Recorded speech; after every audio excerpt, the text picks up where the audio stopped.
Hello, good morning. इयत्ता 9वी maths 1 यामधील chapter number 1 chapter number 4 that is ratio and proportion याला आपण आज सुरुवात करत आहोत. रेशो अँड प्रपोर्शन म्हणजे गुणोत्तर व प्रमाण असं याला नाव आहे. यामधील सुरुवातीची 1-2 पानं त्यांनी जनरल माहिती दिलेली आहे. त्या माहितीचा तुम्ही अभ्यास करायचा आहे, वाचायचा आहे, पाहायचा आहे. प्रॉपर्टीज ऑफ रेशो, गुणोत्तराचे गुणधर्म अशा प्रकारचा एक इव्हेंट आहे. त्यामध्ये on page number 59 there is properties of ratio, गुणोत्तराचे गुणधर्म याविषयी थोडक्यात माहिती दिलेली आहे. ती तुम्ही अभ्यासा. सोडवलेली उदाहरणं पेज नंबर 59-60 वर आहेत. सोपी आहेत, वाचून तुम्हाला सहज समजणारी आहेत. आणि मग आपण त्या संदर्भात असणारा प्रॅक्टिस सेट 4.1 याला डायरेक्ट सुरुवात करतोय. उदाहरणं सोपी आहेत म्हणून मी मागे जास्त चर्चा करत नाही आहे, डायरेक्ट एक्झाम्पल्सला सुरुवात करतोय. So the question number 1 from practice set 4.1 that is from the following pairs of numbers find the reduced form of a ratio of first number to second number. So pair given that is 72 and 60. Question is from the following pairs of numbers find the reduced form. संक्षिप्त रूप द्या ratio of first number to second. So ratio of first to second, it is written 72/60. पहिल्याचे दुसऱ्याशी असणारे गुणोत्तर लिहा असा प्रकारचा त्याचा अर्थ आहे. पहिल्या संख्येचा दुसऱ्या संख्येशी असलेले गुणोत्तर लिहा. आणि म्हणून याला सोपे रूप देण्याची ही कृती आहे. आपण आता या दोघांचंही निरीक्षण केलं तर या दोघांतून सामायिक अशी काढता येणारी संख्या कोणती? साहजिकच आहे, 12×72 आणि 12×65. So 12×6 and 12×5 and simplifying this we get 6/5. so the ratio is 6:5. बघा, समान घटक काढून टाकल्यानंतर 6/5 असं याचं संक्षिप्त रूप, त्याला आपण रिड्युस्ड फॉर्म असं म्हणतो. रिड्युस्ड फॉर्म म्हणजे संक्षिप्त रूप. So 6:5 is the reduced form of given ratio. Then second 38:57, another pair. So first to second, पहिल्याचे दुसऱ्याशी असणारे संक्षिप्त रूप. आणि म्हणून याचं जर आपण सोपं रूप घेतलं तर 19×2 38 आणि 19×3 57. So simplifying this we get 2/3 that is 2:3 is the reduced form of given ratio. 2:3 हे या दिलेल्या गुणोत्तराचं संक्षिप्त रूप आहे असं आपण म्हणू शकतो. And the third example is 52/78. 52/78. So 52/78, 26×2 and 26×3 like this. Simplify, we get 2/3 and that is 2:3 is the reduced form of given ratio. So this is question number 1 from practice set 4.1. या प्रकारची अतिशय सोपी उदाहरणं आहेत म्हणून मी अगोदरच्या भागातल्या चर्चेकडे वेळ घालवलेला नाही. डायरेक्ट उदाहरणं सोडवण्याला त्यासाठी महत्त्व दिलंय किंवा वेळ आपण त्यामध्ये वापरणार आहोत. So this is question number 1. Then question number 2, find the reduced form of the ratio of the first quantity to second quantity. Question number 2. First quantity rupees 700 and 308 rupees.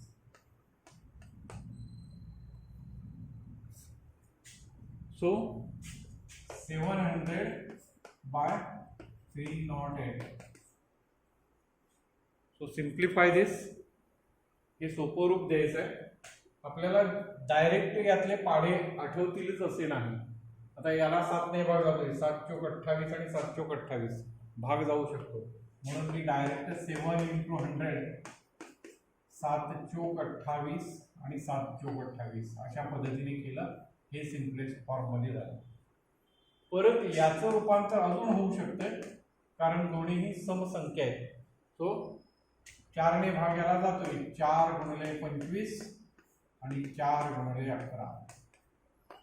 Simplifying this we get 25 by 11 and here the last pair and therefore 25 as to 11 is the answer of this question. Reduced form of this ratio. या प्रकारे गणित सोडवता येईल सोपं रूप देऊन. This is question number 1. Then second, rupees 14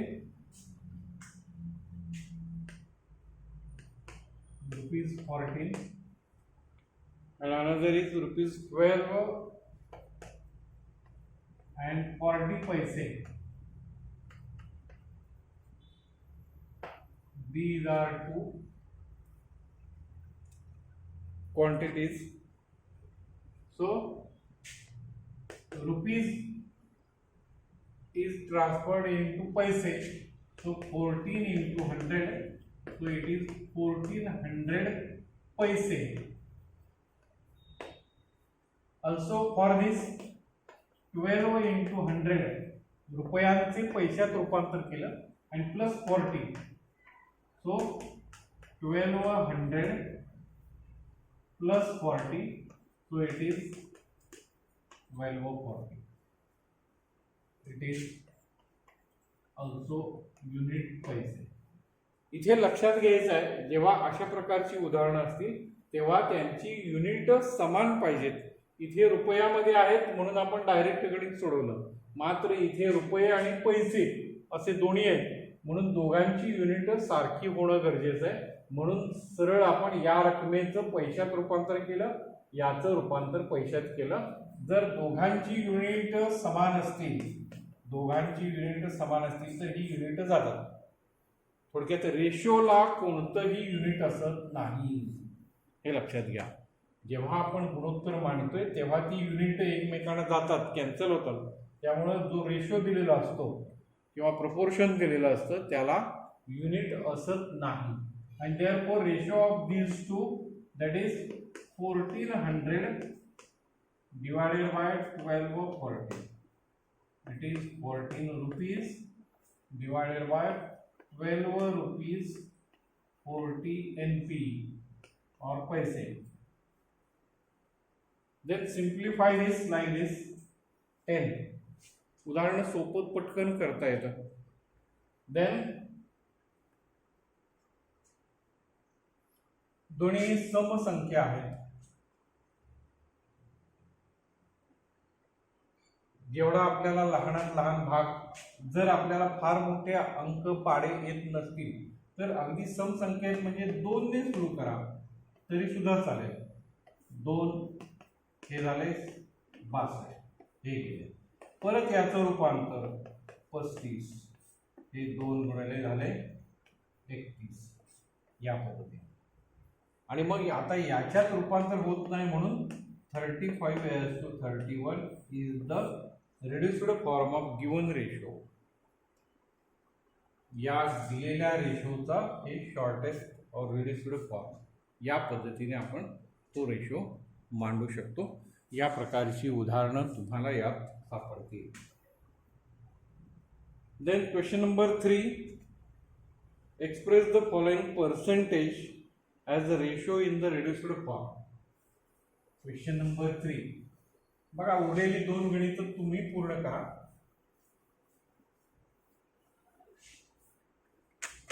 Question number 3. express the following percentages as a ratios in the reduced form. So first 75 as to 100 अशा प्रकारचं गुणोत्तर दिलेलं आहे, ज्याचा रेशो 100 डिनॉमिनेटर 100 असतो, त्याला आपण पर्सेंटेज असं म्हणतो. हेच आपण असं लिहितो 75/100. It means 75%. 75/100 ज्याचा छेद 100 आहे त्याला आपण गुणोत्तर शतमानात रूपांतर असं आपण म्हणतो. हे शतमानात रूपांतर आहे, पर्सेंटेज मध्ये रूपांतर आहे. 3% याचाही अर्थ 3/100. 10% याचाही अर्थ 10/100. हे लक्षात घ्या. So 75 as to 100 given example and we write it in this way, ratio type, and the question is express the following percentages as the ratios in the reduced form. हे पर्सेंटेज दिलेलं आहे, दॅट इज 75%, आणि ते आपण गुणोत्तरात लिहायचं आहे. संक्षिप्त गुणोत्तरात रूपांतर करा असा तो प्रश्न. संक्षिप्त गुणोत्तरात रूपांतर करा. So simplifying this like this, 25 into 3, 25 into 4, and simplifying this we get 3/4, and 3 as to 4 is the reduced form of this percentile. ही शतमानातली जी संख्या दिलेली आहे तिचं आपण संक्षिप्त रूपात गुणोत्तर तयार केलं. So this is question number 3. Another example, this time 44 or 6.25%. Another example. Given example is, so percentage is written in the form of 6.25 divided by 100. शतमानाचं आपण असं अपूर्णांकात रूपांतर करतो. and then simplifying 5 into 1.4 and 5. बघा आपण 5 ने याला भाग लावतोय. 5 एके 5 उरला 1, 5 दुणे 10, 5 दुणे 10, आणि मग उरले 5 25 या पद्धतीने झालं. आणि मग याचं रूपांतर 5 20 5 100 म्हणून हे याला सिम्प्लिफाय केलं. अजूनही याला 5 ने भाग जाऊ शकतो.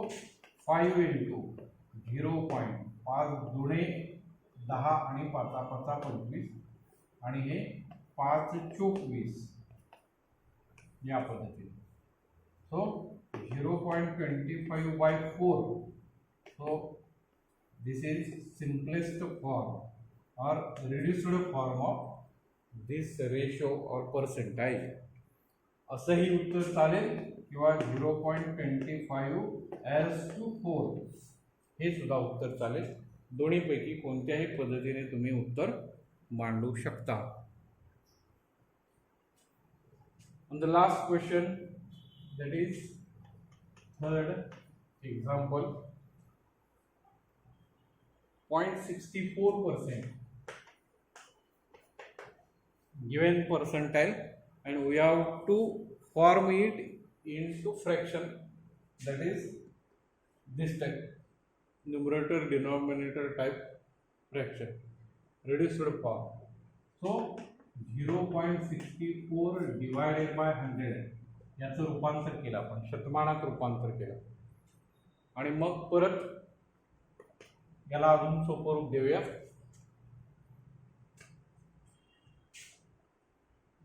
जे आपल्याला यातून कॉमन काढता येतील ते काढत जायचं आहे. डायरेक्ट मोठा पाडा जर आपल्याला येत नसेल तर अगदी 2 2 3 3 छोट्या छोट्या संख्यांनी त्याला सोपं रूप द्यायचं आहे.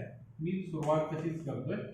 0.32 2 ने याला भाग लावते. 2 गुणिले हे झाले 50. दिस इज सिम्पलेस्ट फॉर्म. पुढे सुद्धा 2 into 0.60 या पद्धतीने याचं सुद्धा रूपांतर 2 गुणिले 25, आणि म्हणून हे simplest form 0.6 16 divided by 25. It is simplest form. 0.16 as to 25. Reduced form of given percentile. So this is question number 3.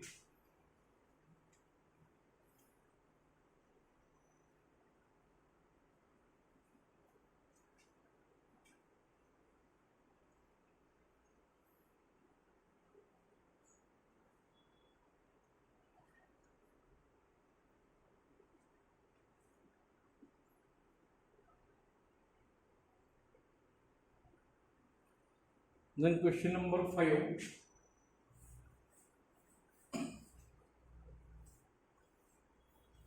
Question number 4 आपण बघूया त्यावर.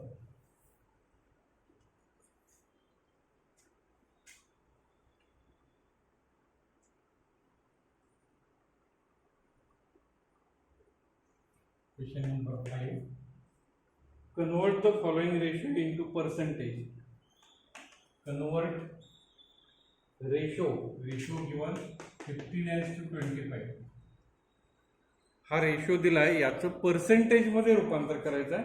So percentage it means it's denominator is 100, ज्याचा छेद 100 आहे असा तो अपूर्णांकात त्याचं रूपांतर करा, म्हणजे आपण त्याला पर्सेंटेज असं म्हणतो. For example 5% it means 5/100. याचा छेद 100 बनवा. छेद 100 बनवणे म्हणजेच त्याचं शतमानात रूपांतर करणे.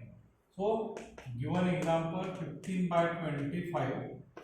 So multiplying numerator and denominator. If we multiply denominator by 4, we get 100. So in this type. So similarly multiply by the same number to numerator, and therefore it is 60/100. बघा, छेदाला आपण जर 4 ने गुणलं तर छेद 100 मिळतोय, आणि मग शतमानात रूपांतर करण्यासाठी छेद 100च लागतो, आणि म्हणून इथे 4 ने आपण त्याला गुणतोय. मात्र केवळ ती क्रिया छेदालाच करून चालत नाही, तर ती क्रिया अंशाला सुद्धा करणं गरजेचं आहे. म्हणून छेदाला त्या संख्येने गुणलं, त्यानेच अंशाला गुणलं. 15 × 60 छेद 100. So in percentage type we write 60%. शतमान रूपामध्ये आपण ते 60% असं लिहितो. Then second example 47/50. 47 has to 50. So 47/50. आपल्याला छेद 100 पाहिजे, म्हणून त्या छेदाला 2 ने गुणावं लागेल, आणि हीच क्रिया अंशात सुद्धा आपल्याला करणं भाग आहे, आणि म्हणून याचा गुणाकार जो येईल 94/100. So it is called 94%. या प्रकारे. देन थर्ड एक्झाम्पल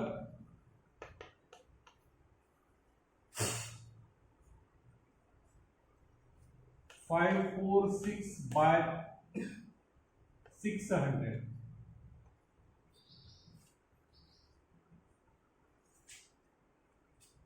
यामध्ये सुद्धा छेद 100 व्हायला पाहिजे, म्हणून मग 600चं 100 मध्ये रूपांतर होण्यासाठी आपल्याला काय करावं लागेल? 546/600 याला 1/6 ने गुणावं लागेल. बघा, 6 ने याला भाग लागल्यानंतर याचं 100 मध्ये रूपांतर होईल, आणि म्हणून इथे ज्याला गुणतोय तिथे त्याने सुद्धा अंशाला गुणायचं आहे, हे लक्षात घ्या. याला 1/6 ने गुणलं तर 100 होणार आहे. सो डिनॉमिनेटर इज 100, सिम्प्लिफाइंग दिस, आणि मग याला इथे भाग लावा. 6×9 = 54, 6×1 = 6. बघा, 6 ने याला भाग लावल्यानंतर 91, 6 ने याला भाग लावल्यावर 100. So it is write in percentage form, that is 91%. हे आपण शतमान रूपामध्ये 91% असं लिहू शकतो. Then example number 6. The ratio of ages of Ava and her mother is 2:5. बघा एक्झाम्पल नंबर 6. तर आपण ही गणित नंतर पाहूयात, उद्या पाहूयात. व्हिडिओ 20 मिनिटाच्या पुढे झालाय. ठीक आहे, थांबूया तिथे. उरलेली गणितं तुम्ही घरी प्रॅक्टिस करा. Example number 4 and 6 will be in next period. Thank you.